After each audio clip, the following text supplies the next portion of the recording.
नाम सबसे पहले दिमाग में आता है वो कॉन्वोल्यूशनल न्यूरल नेटवर्क्स है। अच्छा, कॉन्वोल्यूशनल न्यूरल नेटवर्क्स को इस्तेमाल करते हुए ना सिर्फ ये कि हम इमेज क्लासिफिकेशन कर सकते हैं, क्लासिफिकेशन जो है सबसे इम्पॉर्टेंट टास्क है, ठीक है, जिसका मकसद ये है कि आपको एक इमेज दी जाए और पूछा जाए कि इस इमेज में क्या है, कैट है या डॉग है या कोई और एनिमल है। ये क्लासिफिकेशन है कि नोन कैटेगरीज में क्लासिफाई किया जाए इमेज को। इसके लिए हमने देखा था कि हमने कॉन्वोल्यूशनल न्यूरल नेटवर्क्स को लास्ट टाइम अप्लाई करके भी देखा था, ठीक है। क्लासिफिकेशन के अलावा और भी चीज़ें हो सकती हैं, ऑब्जेक्ट डिटेक्शन है, सेगमेंटेशन है, but these are advance topics और हम इसको कवर नहीं करेंगे। अब आते हैं कॉन्वोल्यूशनल न्यूरल नेटवर्क्स बनता कैसे है। आपके सामने डायग्राम आ रही है जिसमें हमने एक मॉडल बनाया जिसके अंदर सबसे पहले सीक्वेंशियल का ऑब्जेक्ट लगाया आपने, ठीक है। सीक्वेंशियल का ऑब्जेक्ट लगाने का क्या फ़ायदा है, सीक्वेंशियल के अंदर आप मुख्तलिफ तरह की लेयर्स ऐड कर सकते हैं। जैसे हम क्या कर रहे थे जब हमने कॉन्वोल्यूशनल न्यूरल नेटवर्क्स स्टार्ट नहीं किया था, इससे पहले हम डेंस लेयर्स लगा रहे थे, लेकिन अब हम क्या कर रहे हैं, यहाँ पे कॉन्वोल्यूशन की लेयर लगा रहे हैं। अच्छा, कॉन्वोल्यूशन का फ़ायदा क्या होता है, ये एक सवाल उठता है कि क्यों लगा रहे हैं कॉन्वोल्यूशन। तो कॉन्वोल्यूशन हो गया, मैक्स पोलिंग हो गया, इनका बुनियादी मकसद जो है फीचर्स एक्सट्रैक्शन है, फीचर्स निकाल के देना, काम के फीचर्स निकाल के देना। डेंस का काम जो है क्लासिफिकेशन परफॉर्म करना है, ठीक है। तो हमने पहले कॉन्वोल्यूशन की लेयर लगाई, फिर मैक्स पूलिंग की लेयर लगाई, फिर कॉन्वोल्यूशन की लेयर लगाई, फिर मैक्स पूलिंग की लेयर लगाई, फिर कॉन्वोल्यूशन की लेयर लगाई। तो ये फीचर्स एक्सट्रैक्शन के लिए इनके कॉम्बिनेशंस को आप अप्लाई करते रहते हैं। आखिर में जाके आप उसको फ्लैटन कर देते हैं जब हम समझ जाते हैं कि हमारे इतने फीचर्स आ जाएंगे। अब इसके बाद अब हमें मज़ीद फीचर्स एक्सट्रैक्शन पे काम करने की ज़रूरत नहीं है, बल्कि हम क्या करेंगे, फ्लैटन लगा के अपने फीचर्स को, क्योंकि इमेज जो है ये 3D होती है, तो हम अपनी इमेज को फ्लैट करके 1D के अंदर लेकर आएंगे और उसके बाद उसको डेंस के गुजार के क्लासिफिकेशन परफॉर्म करेंगे। अच्छा, जहाँ पे भी आपका कोई क्वेश्चन हो आप लोग हैंड रेज कर सकते हैं। कॉन्वोल्यूशन के दौरान हम जो है मुख्तलिफ आर्गूमेंट्स पास करेंगे कॉन्वोल्यूशन के लिए। पहला आर्गूमेंट जो है हम बताते हैं नंबर ऑफ फिल्टर्स। हम एक फिल्टर अप्लाई नहीं करते, एक फिल्टर एक फीचर निकाल के देगा, एक फिल्टर कुछ फीचर्स निकाल के देगा। मल्टीपल फिल्टर्स लगाने का ये फ़ायदा है, मल्टीपल फीचर्स निकल कर आएंगे। दूसरी चीज़ हम पास करेंगे फिल्टर का साइज़, जो फिल्टर अप्लाई कर रहे हैं हम, जैसे यहाँ पे मैंने बोला 32 फिल्टर्स अप्लाई करने और हर फिल्टर का साइज़ 3x3 होगा। एक्टिवेशन फंक्शन अप्लाई करना चाहें हम कर सकते हैं। इनपुट शेप क्या रखनी है, इनपुट शेप में हमने पहला डायमेंशन जो है वो तो विड्थ है, फिर हाइट है और तीसरा डायमेंशन चैनल। अगर आपके पास ग्रे स्केल इमेज है तो उसमें एक ही चैनल होगा, लेकिन अगर आपके पास कलर्ड इमेज है तो कलर्ड इमेज में आपके पास 3 चैनल होंगे। आर का अलग चैनल होगा, जी का अलग चैनल होगा, बी का अलग चैनल होगा, ठीक है। फिर मैक्स पूलिंग अप्लाई की हमने 2x2 की। तो ये इस तरीके से हमने कॉन्वोल्यूशनल न्यूरल नेटवर्क बनाया था लास्ट टाइम और हमने इसको अप्लाई किया था एमनेस्ट के डेटा सेट के ऊपर। अच्छा, इकरामुल्लाह का कोई क्वेश्चन है?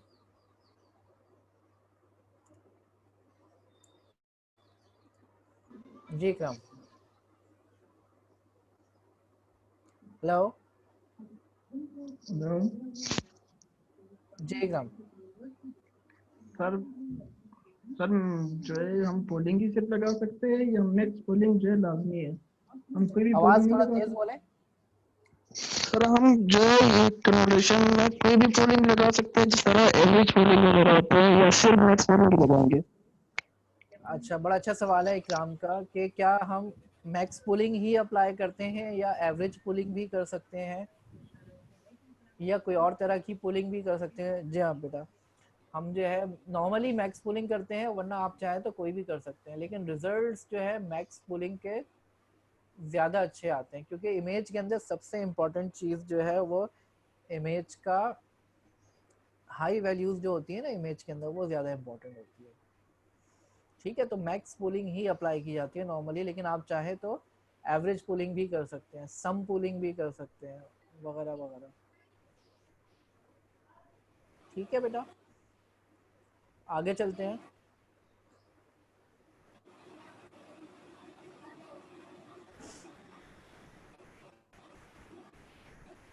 अब एक सवाल उठता है कि कॉन्वोल्यूशन क्यों अप्लाई की जाए। तो हमने लास्ट टाइम देखा था कि कॉन्वोल्यूशन अप्लाई करते हुए आपके पास लोकल फीचर्स निकल कर आते हैं इमेज में। जो लोकल फीचर्स होते हैं वो एक्सट्रैक्ट करने के लिए आप कॉन्वोल्यूशन अप्लाई करते हैं, जबकि डेंस जो है ग्लोबल फीचर्स निकालता है। ठीक है, तो फॉर एग्जांपल इमेज के किसी खास रीजन में अगर आपको कोई चीज मिल जाए।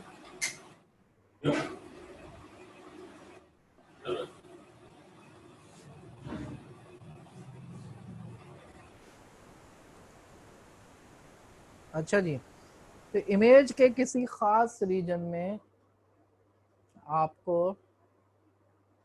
कोई चीज़ नज़र आती है, ट्रेनिंग में आपको मिल गया वो, लेकिन टेस्टिंग में वो किसी और जगह पे वो चीज़ मिल रही है, तो डेंस में ये सलाहियत नहीं है कि वो समझ सकेगी कि ये वही चीज़ है, मुझे किसी दूसरी जगह पे मिल रही है।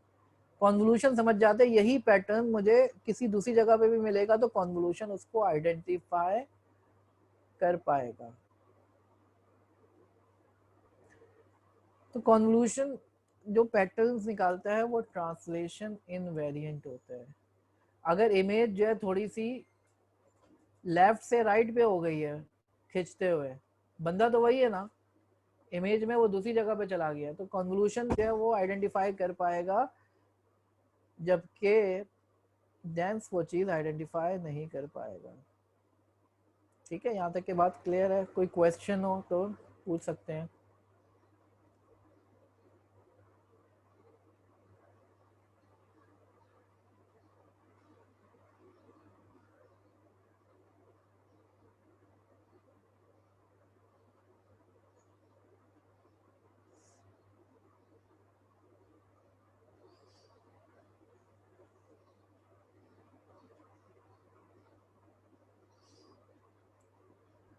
अच्छा जी, आवाज़ कह रहे हैं थोड़ा सा लाउड करने को।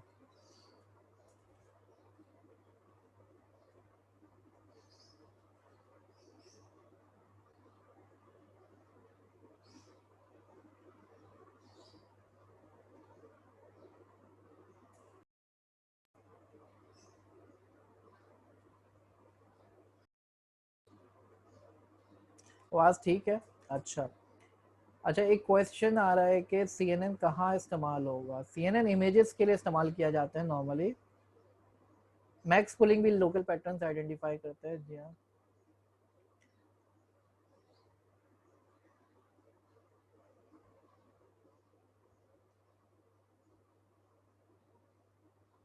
अच्छा, मेरी कोशिश होगी कि ये जो है इसकी रिकॉर्डिंग भी आप लोगों को मैं प्रोवाइड कर दूँ। ठीक है, ये क्लाउड पे अपलोड होगी तो मैं सरजिया से बात करूँगा इंशाल्लाह। I will try to share with you people. अच्छा, अब आते हैं हम सवाल था कि कॉन्वोल्यूशन कहाँ अप्लाई होता है। देखो बेटा, कॉन्वोल्यूशन जो है इमेजेस पे भी अप्लाई होता है। इसके अलावा हम चैप्टर 4 में जब हम नेचुरल लैंग्वेज प्रोसेसिंग पढ़ेंगे NLP, तो NLP में भी या सीक्वेंशियल डेटा पे भी कॉन्वोल्यूशन काम करता है, तो वो हम सीखेंगे इंशाल्लाह। ठीक है, तो स्पेशल हिरार्की ऑफ फीचर्स, तो आप क्या करते हो, एक फिल्टर अप्लाई किया आपने, फीचर्स निकल के आ गए, वो फीचर मैप कहलाता है। अब उसी फीचर को आगे पास करोगे कि इस पे मजीद काम करो ताकि फीचर डिटेल में निकल के आ सके। तो एक आपको एज निकल के आया, उसके बाद जब मजीद काम किया तो पता चला अच्छा ये 4-5 एज मिलके जो है कोई फेस का कोई नोज बना रहे हैं फॉर एग्जांपल, और जब इसको मजीद आपने जोड़ा तो पता चला अच्छा ये तो कैट बन रहा है। तो फीचर्स आप ग्रेजुअली आगे पास ऑन करते रहते हैं, वो आपस में जुड़ते रहते हैं, जुड़ के जो है हाई लेवल फीचर्स निकल के सामने आते हैं। तो जैसे कि मैंने बताया कि आप एक फीचर नहीं अप्लाई कर, एक फिल्टर नहीं अप्लाई करते, बल्कि आप मल्टीपल फिल्टर्स अप्लाई कर रहे होते हो, ठीक है। और मल्टीपल फिल्टर्स अप्लाई करने के बाद आगे पास करते हो, आगे फिर मजीद एक लेयर होती है जो कि मजीद उसको प्रोसेस करती है, फिर वो आगे पास करती है। तो ये फीचर जो है ये फीचर मैप कहलाता है, क्योंकि एक फिल्टर नहीं है, बहुत सारे फिल्टर्स लग रहे होते हैं, तो एरे ऑफ फिल्टर्स हैं, तो फीचर मैप कहलाएगा ये, और ये पास ऑन होता रहेगा, ठीक है। ये सारी बातें हम कर चुके हैं। फिर एक सवाल था कि फिल्टर जो है उसका साइज क्या होना चाहिए, 3x3 का नॉर्मली होता है, 5x5 का भी हो सकता है।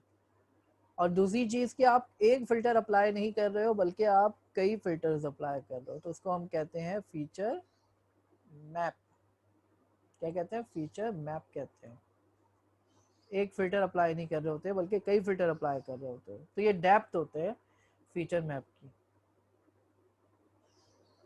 बिलाल तहसीन का कोई क्वेश्चन है?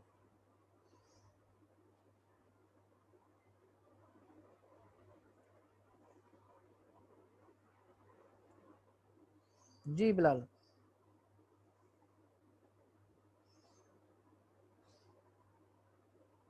हेलो।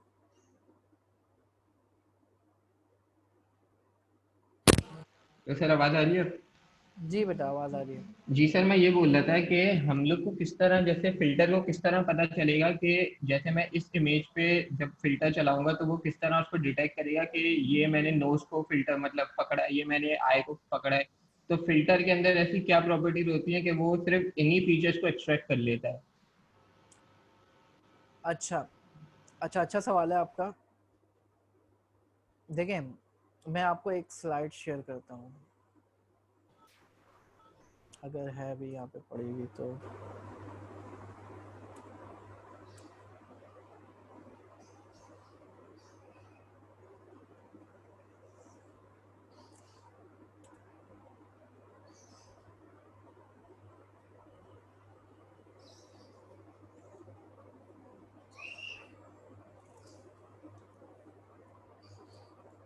देखिए फिल्टर्स जो होते हैं ना, ये डिजिटल इमेज प्रोसेसिंग में बड़ी कॉमन सी चीज है, ठीक है। जब डीआईपी की बात करें आप, डिजिटल इमेज प्रोसेसिंग में बहुत सारे फिल्टर्स होते हैं। कुछ फिल्टर्स ऐसे होते हैं जो कि इमेज को शार्प कर देते हैं, कुछ फिल्टर्स होते हैं जो कि इमेज को ब्लर कर देते हैं।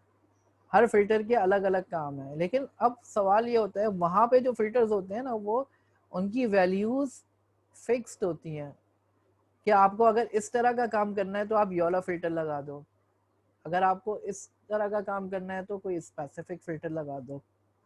लेकिन यहाँ पे तो हमें नहीं पता ना इमेज में हमें क्या काम करना है, तो ये ट्रेनिंग के दौरान डिसाइड होगा फिल्टर की वैल्यूज क्या होंगी। वो इमेज जो ट्रेनिंग के लिए आप दोगे वो डिसाइड करेगा कि कौन सा फिल्टर लगेगा, कि किसमें से कौन सी चीज पिक होनी चाहिए, ये ट्रेनिंग के दौरान डिसाइड होगा, ठीक है। आई होप कि आंसर मिल गया होगा। ट्रेनिंग के दौरान जो है फिल्टर की वैल्यूज डिसाइड होंगी, ठीक है। आगे चलते हैं। क्वेश्चन हो तो आप लोग अपना हैंड रेज कर सकते हैं। तो कन्वोल्यूशन काम कैसे करता है? कन्वोल्यूशन जो है इस तरीके से काम करता है कि आपकी इमेज जो है उसके ऊपर वो 3x3 का जो उसका साइज है वो पूरा इमेज के ऊपर रख देता है, वो मल्टीप्लाई करता है वैल्यूज को और ऐड करके एक वैल्यू निकल के आती है। फिर वो इसको आगे बढ़ाता है। अब यहाँ पे दो कॉन्सेप्ट्स हैं, एक है कॉन्सेप्ट पैडिंग का और एक है स्ट्राइडिंग का कॉन्सेप्ट।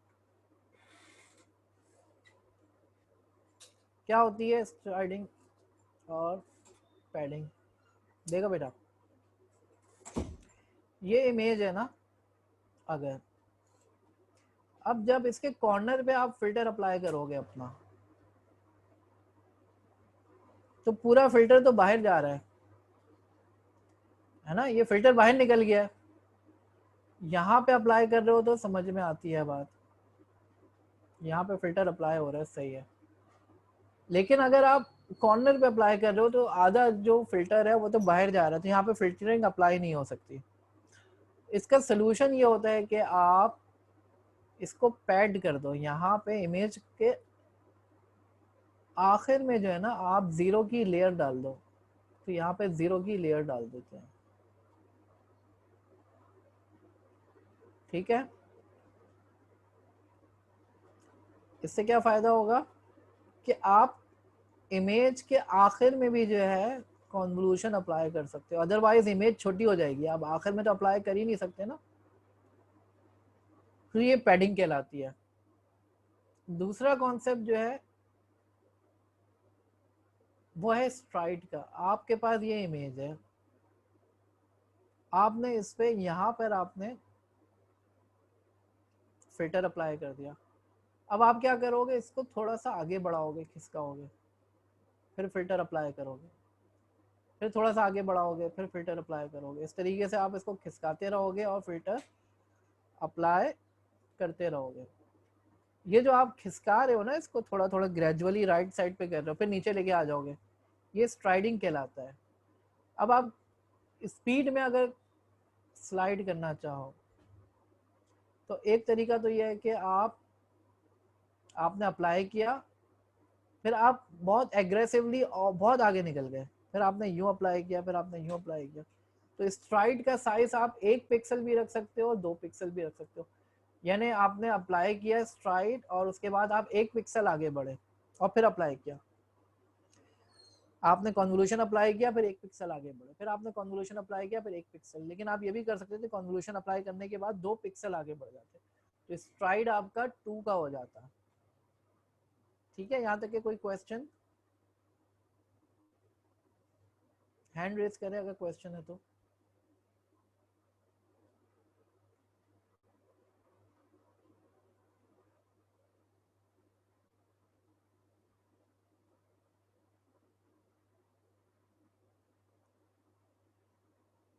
स्ट्राइडिंग क्लियर नहीं हो रहा?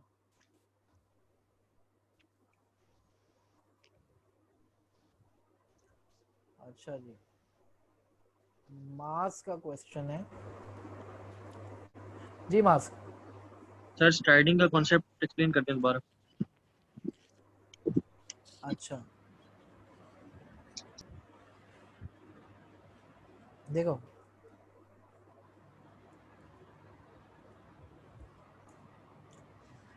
देखो मास,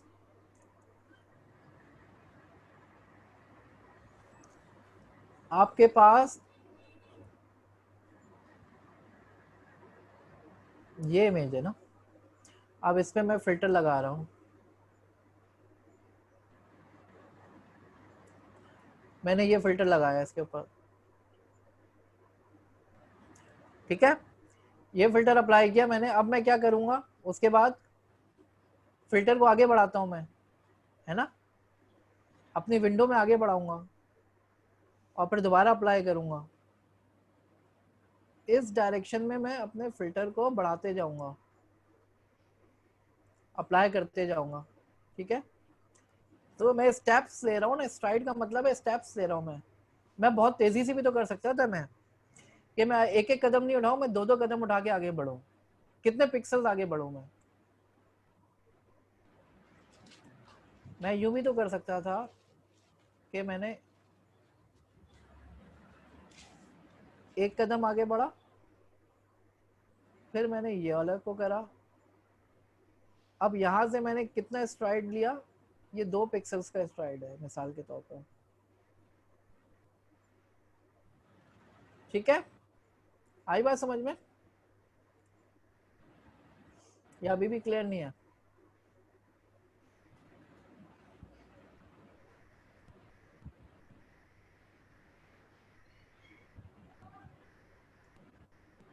ठीक है, अच्छा पैडिंग जो है आप अपने अप्लाई करते हुए, पैडिंग अप्लाई करने का तरीका ये होता है, आप एक आर्गुमेंट होता है उसको आप सेट करते हो। आप आर्गुमेंट में आप अगर आप कहते हो कि सेम, तो उसका मतलब है पैडिंग अप्लाई होगी, और वैलिड कहते हो तो पैडिंग अप्लाई नहीं होगी। और ये दोनों आप अलग अलग भी अप्लाई कर सकते हो, पैडिंग और स्ट्राइडिंग, या साथ साथ भी अप्लाई कर सकते हो। नॉर्मली हम पैडिंग अप्लाई नहीं करते, नॉर्मली हम स्ट्राइड को छेड़ते नहीं है, जो डिफॉल्ट में चल रही है वैल्यूज वही रहने देते हैं। ठीक है, आगे चलते हैं। ये कन्वोल्यूशन में हम क्या करते हैं, इमेज के ऊपर अप्लाई करते हैं और स्ट्राइड करते हुए लेफ्ट से राइट पे जाते हैं, राइट के एंड पे पहुंच जाते हैं, तो फिर नीचे आ जाते हैं, फिर दोबारा कंटिन्यू करते हैं, फिर नीचे आ जाते हैं।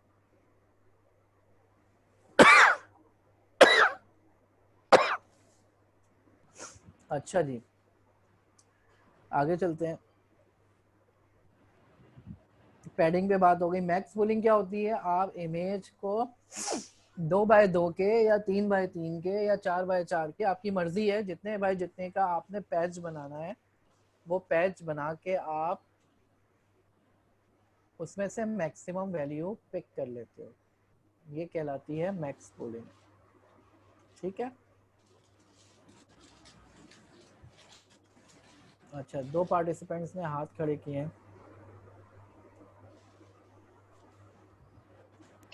जी मास, मास जी सर, मैंने पूछा नहीं था कोई क्वेश्चन, ये पता नहीं क्यों रेज हुआ हुआ। अच्छा, शाहजेब, सर आवाज आ रही है? जी बेटा अरे आवाज आ रही है। मैक्स पूलिंग दोबारा बता दीजिएगा। मैक्स पूलिंग ये होती है, ये आपकी स्क्रीन पे आ रही है। मैक्स पूलिंग, आप इमेज को 2x2 के पैचेस में डिवाइड करते हो और हर पैच में से मैक्सिमम वैल्यू पिक कर लेते हो। तो मकसद क्या होता है, आप इमेज में, इमेज आपकी बहुत बड़ी है, अगर 1000x1000 की इमेज है, इमेजिन करो, तो ये कितने 1 मिलियन पैरामीटर्स हो गए, 1 मिलियन फीचर्स हो गए आपके। तो इसमें से काम की चीजें निकालने का तरीका ये है कि उसमें 2-2 के पैच में डिवाइड करो और हर पैच से मैक्सिमम उठा लो, क्योंकि मैक्सिमम ही आपके काम की चीज होती है। तो मैक्सिमम पिक कर लो और आगे फॉरवर्ड कर दो। अच्छा, फिर क्वेश्चंस आ रहे हैं।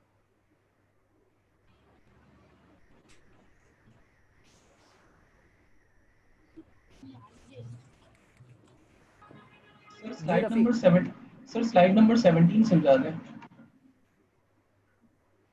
अच्छा, स्लाइड नंबर 17 यही कह रहा है, आपके पास इमेज देखो, पहले टॉप पे देखो, अगर ये फीचर मैप देखो, इनपुट फीचर मैप क्या है, इनपुट में आपने जो फीचर्स दिए हैं आपने, वो आपके पास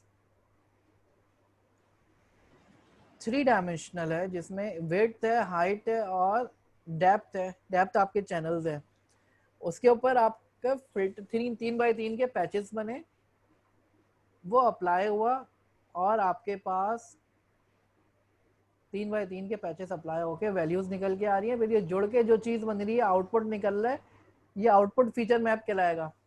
ठीक है, जो आपके अगली लेयर को पास होगा, फिर अगली लेयर फिर यही काम करेगी, कॉन्वोल्यूशन अप्लाई कर रही है। तो कॉन्वोल्यूशन में यही हो रहा है कि पैचेस निकल रहे हैं, पैचेस के ऊपर जो है ट्रांसफॉर्मेशन अप्लाई हो रही है, और फिर आपके पास फीचर्स मैप निकल के सामने आ रहे हैं। ठीक है, आगे चलें। अच्छा जी,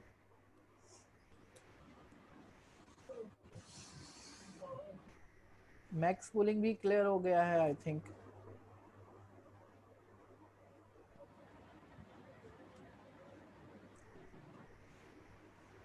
फिर हमने लास्ट क्लास में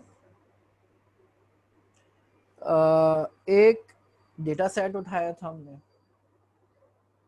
ठीक है, डेटा सेट हमने केगल से उठाया था, जिसमें से हमने सारी इमेजेस काम की नहीं ली। हमने जब बोला कि यार चलो हम देखते हैं कि डेटा हमारे पास अगर कम हो तो फिर क्या करना पड़ेगा।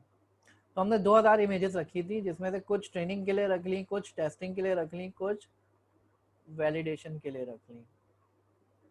ठीक है, उसके बाद हमने क्या किया, हमने उस पर एक न्यूरल नेटवर्क को ट्रेन कराया, कॉन्वोल्यूशनल न्यूरल नेटवर्क को वी ट्रेन्ड। और ट्रेनिंग के लिए हमने क्या किया, एक कॉन्वोल्यूशनल न्यूरल नेटवर्क लिया, फिर मैक्सपोलिंग ली, फिर कॉन्वोल्यूशनल न्यूरल नेटवर्क्स लिया, फिर मैक्सपोलिंग ली। इसके कॉम्बिनेशन से हमने एक न्यूरल नेटवर्क बनाया पूरा, और आखिर में क्या करा, फ्लैट करके हमने उसको डेंस को पास कर दिया था, ये भी याद होगा आप लोगों को। तो उससे क्या फायदा होगा कि वो क्लासिफाई कर सकेगा कि कैट है या डॉग है। यहाँ तक के तो हमने कर लिया था। अच्छा, हमारी एक्यूरेसी इतनी अच्छी नहीं आ रही होगी क्योंकि हमारे पास इमेजेस कम थी। अब हम कुछ टेक्निक्स पढ़ेंगे कि जिसके थ्रू हम अपनी एक्यूरेसी को बढ़ा सकते हैं। ठीक है, वो टेक्निक्स क्या है? सबसे पहली टेक्निक है डेटा ऑगमेंटेशन। डेटा ऑगमेंटेशन क्या होती है? किसी को पता है डेटा ऑगमेंटेशन क्या होती है? हैंड रेस करे अगर पता है तो।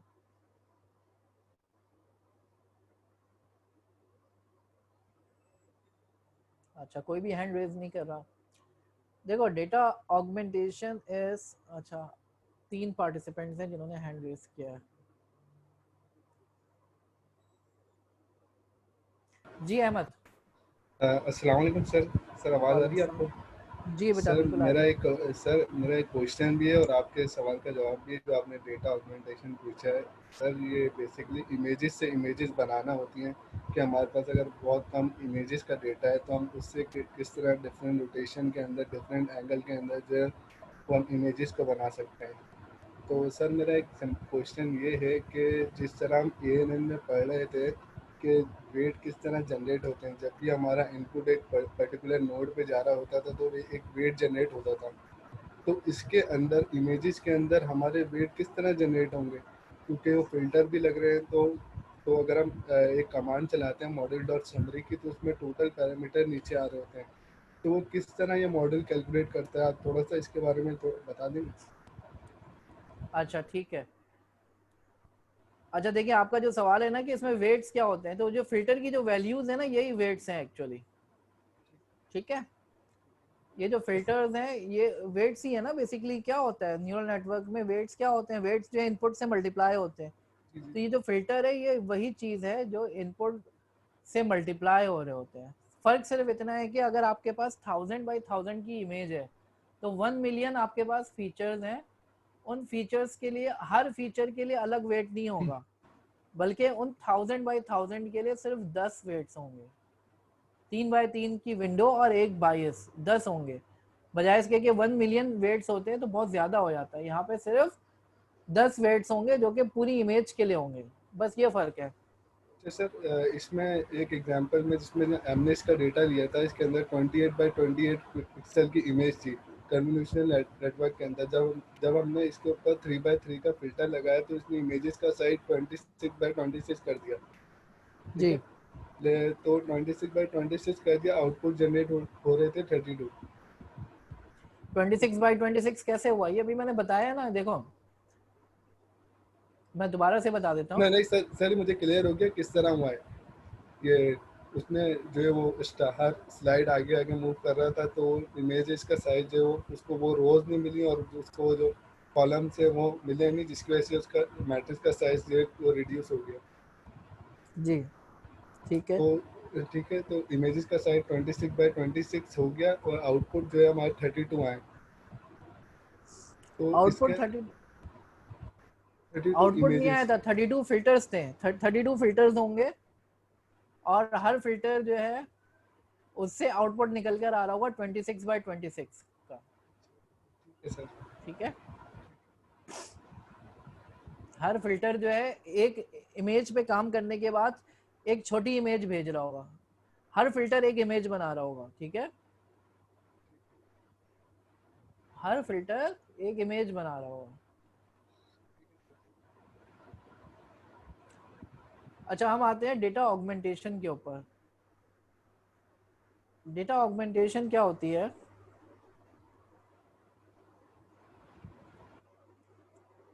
जैसे कि सही बिल्कुल अहमद ने कि आपके पास इमेजेस कम है, लेकिन हम ये भी तो कर सकते हैं ना, एक इमेज से 100 इमेजेस नहीं बनाएं। तरीक़ाकार क्या होगा? तरीक़ाकार कुछ इस तरीके से होगा, आपने एक इमेज उठाई, उसको थोड़ा सा घुमा दिया, एक नई इमेज बन गई। एक इमेज उठाई आपने, उसको थोड़ा सा जूम कर दिया तो एक नई इमेज बन गई। एक इमेज उठाई, उसको थोड़ा सा तिरछा कर दिया, एक नई इमेज बन गई। एक इमेज उठाई, उसमें जो कैट थी उसको थोड़ा सा आगे बढ़ा दिया, स्लाइड कर दिया इमेज को राइट साइड पे या लेफ्ट साइड पे। एक इमेज उठाई, उसको फ्लिप कर दिया हॉरिजॉन्टली। तो एक इमेज से आप 100 नई इमेजेस बना सकते हो। This is called data augmentation, ठीक है। इमेज एक ही थी, उससे नई इमेजेस बना ली। This is called data augmentation, ठीक है। दूसरा इकरामुल्लाह का क्वेश्चन है,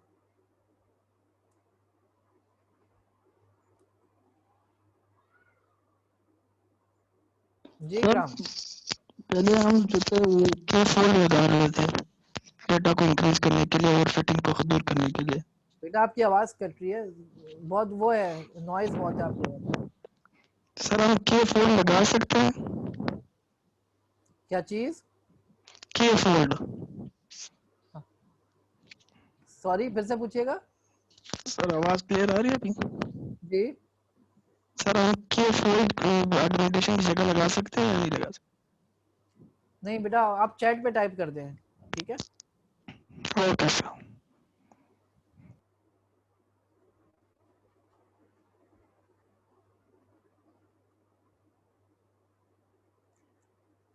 अच्छा जी, एक और चीज जो है जिसकी मदद से हम परफॉर्मेंस अच्छी कर सकते हैं, वो कहलाती है ट्रांसफर लर्निंग। देखिए, कॉन्वोल्यूशनल न्यूरल नेटवर्क्स के बहुत सारे मॉडल प्री ट्रेंड मौजूद हैं, बहुत सारे मॉडल्स प्री ट्रेंड मौजूद हैं जो कि लोगों ने ट्रेनिंग की हुई है किसी डेटा के ऊपर। जैसे VGG एक मॉडल है। VGG जो है ये एनिमल्स का मॉडल है। इसमें क्या किया हुआ है, एनिमल्स के ऊपर ट्रेन कराया हुआ है कि ये इसमें कौन सा एनिमल है इस इमेज में। अगर उसको इस्तेमाल करें तो हम बता सकते हैं कि इमेज के अंदर कौन सा एनिमल है। हम उस मॉडल को उठाएं और उसको थोड़ा सा अपने काम के लिए अपने डेटा पे ट्रेन करा दें, तो एक्सपीरियंस ये कहता है कि वो मॉडल जो कि किसी और डेटा पे ट्रेन हुआ है, आप उसी ट्रेंड मॉडल को उठा के अपने डेटा पे थोड़ा सा और ट्रेन कर दें तो वो आपके डेटा पे भी अच्छा काम करेगा, ठीक है। That is called transfer learning. यहाँ पे कोई क्वेश्चन?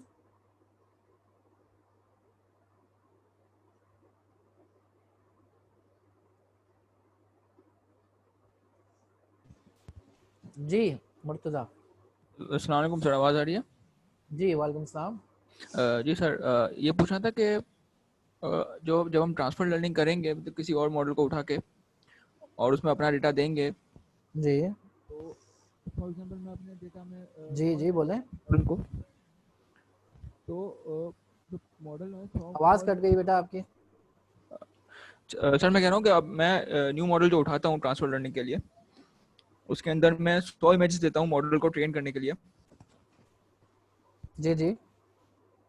तो वो 100 इमेज पे इजीली ट्रेन हो जाएगा कि पिछला मॉडल जो था, जो पहले जो वो क्या पता 1000 इमेज से ट्रेन हुआ हो, तो 100 इमेज पे अगर नया मॉडल ट्रेन होगा नई इमेज पे, तो कुछ ओवर फिटिंग का मसला नहीं होगा उसके अंदर? हाँ, ये बड़ा अच्छा सवाल है। देखो बेटा, जब आप पुराना मॉडल उठाओगे ना तो उस पुराने मॉडल में देखो, मॉडल में दो चीजें होती हैं। ठीक है एक चीज होती है कॉन्वोल्यूशनल लेयर्स, ठीक है कॉन्वोल्यूशन बेस कहते हैं जिसको। ये जो कॉन्वोल्यूशन बेस है ना, इसका काम क्या है, फीचर एक्सट्रैक्शन करना। ठीक है जबकि उसके बाद एक दूसरी चीज होती है डेंस, जिसका काम है क्लासिफिकेशन। तो ठीक है डेंस हमारे किसी काम की नहीं है। हम क्या करेंगे, जो नया, जो पुराना कॉन्वोल्यूशनल न्यूरल नेटवर्क पे ट्रेन हुआ हुआ मॉडल है, उसको उठा के उसके अच्छा डेंस को हटा देंगे हम, ठीक है उसकी कॉन्वोल्यूशन बेस को उठा के अपने मॉडल के साथ मिला के ट्रेन कराएंगे। तो एक्चुअली होता क्या है, जो पुराना मॉडल है ना, उसमें वर्ल्ड की इंफॉर्मेशन मौजूद होगी, उसमें सराउंडिंग की इंफॉर्मेशन मौजूद जी होगी, जी जो जी कि जी सेम ही होती है। तो हम्म। पुराना एक्सपीरियंस भी यही कहता है कि जब आप प्री ट्रेंड मॉडल को उठा के इस्तेमाल करते हैं तो आपकी परफॉर्मेंस अच्छी हो जाती है। ठीक ओके है, ओके ओके ओके। तो डेंस की लेयर हम रिमूव कर देंगे, तो जो ऊपर की लेयर होगी सिर्फ उस पे ही फीचर एक्सट्रैक्शन हो जाएगी, तो फिर ओवरफिटिंग का प्रॉब्लम नहीं होगा। जी जी जी जी ठीक है, बिल्कुल। बहुत बहुत ठीक है, शुक्रिया सर, थैंक यू। और कोई क्वेश्चन पूछना चाह रहा हो? सब समझ में आ रहा है?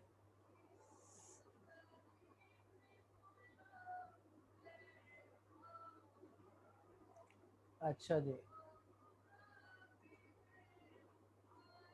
अब हमने क्या किया था लास्ट टाइम, हमने एक न्यूरल नेटवर्क बनाया था, याद होगा आप लोगों को, कॉन्वोल्यूशनल न्यूरल नेटवर्क। हमने कॉन्वोल्यूशनल 2D लगाया था, ठीक है।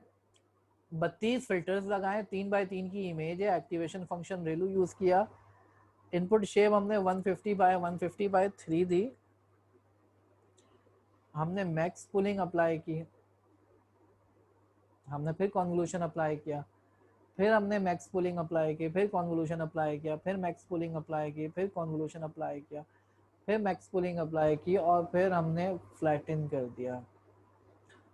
और फिर हमने इसको देखा था, इसकी मदद से हमने फिर यहाँ पे हमने क्या किया था, लॉस हमने बाइनरी क्रॉस एंट्रोपी यूज किया, क्योंकि ये बाइनरी क्लासिफिकेशन आप लोगों को पता है। ऑप्टिमाइजर हमने RMS प्रॉप इस्तेमाल किया, कुछ भी यूज कर सकते थे आप। RMS प्रॉप की जगह पे आप स्टोकेस्टिक ग्रेडियंट डिसेंट भी इस्तेमाल कर सकते थे, एडम्स भी इस्तेमाल कर सकते थे, वगैरह वगैरह। मैट्रिक्स हमने एक्यूरेसी ये मेजर करनी है हमने। लर्निंग रेट जो है हमने 10⁻⁻⁻⁴ रख दिया, जो लर्निंग रेट है आपका। ठीक है, यहाँ तक के बात समझ में आ गई।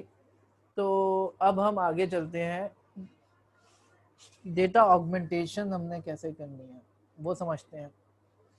अच्छा, आप लोगों को याद होगा कि हमने लास्ट टाइम डेटा जनरेटर के बारे में पढ़ा था। हमने ये देखा था कि हम जो अपने डेटा को मॉडल को पास करने के दो तरीके हो सकते थे। एक तो हम मॉडल से हम फाइल रीड करते, सबसे पहले इमेज को हम खुद से रीड करते और उसको हम मॉडल को पास करते हैं। एक तरीका तो ये है। दूसरा तरीका क्या है कि हम डेटा जनरेटर यूज कर लेते हैं, वो इमेज खुद ही रीड कर लेता, जब मॉडल को जरूरत होती है मॉडल को वो इमेज पास करता है। इमेज डेटा जनरेटर के बहुत सारे फायदे भी हैं। पहला फायदा देखिए, अगर आप यहाँ पे, तो हमने इमेज जो है उसका साइज क्या रखा है, 150x150x3। अगर हमारी इमेज किसी और साइज की भी होगी तो हमारा मॉडल जो इमेज डेटा जनरेटर है वो इमेज को उसी साइज में कन्वर्ट कर देगा। तो डेटा जनरेटर का एक फ़ायदा तो ये है कि इमेज जो है जिस साइज़ की आपको चाहिए उसी साइज़ की कन्वर्ट कर देगा। दूसरा, आप देखें यहाँ पे स्लाइड के अंदर ट्रेन डेटा जनरेटर का जब ऑब्जेक्ट बनाया है तो हमने रीस्केल इज इक्वल टू 1/255, यानी आपकी इमेज की पिक्सल वैल्यूज जो कि 0 से लेकर 255 के बीच में होंगी, उसको 255 से डिवाइड कर दे तो हर वैल्यू 0 और 1 के बीच में नॉर्मलाइज होके आ जाएगी। नॉर्मलाइजेशन से आपके रिजल्ट्स अच्छे आते हैं, तो इस वजह से हमने इसको नॉर्मलाइज कर दिया। फिर डेटा जनरेटर को हमें सिर्फ डायरेक्टरी बतानी होती है कि flow from directory, training directory बता दी मैंने, टारगेट साइज बता दिया, ये वो साइज है जिस साइज की हमारी इमेज होगी, बैच साइज बता दिया कि कितने कितने के बैचेस बनाना, और क्लास मोड मैंने बाइनरी दे दिया। ठीक है कि ये बाइनरी क्लासिफिकेशन है, दो क्लासेस है मेरी, तो आपकी फोल्डर के अंदर 2 फोल्डर्स होंगे, एक कैट का और एक डॉग का, तो इस वजह से क्लास मोड बाइनरी है। ठीक है, फिर मॉडल को मैंने फिट जनरेटर कराया, मैंने फिट नहीं कराया, फिट जनरेटर कराया, क्योंकि अब मैं यहाँ पे जनरेटर पास करूंगा। ठीक है, वैलिडेशन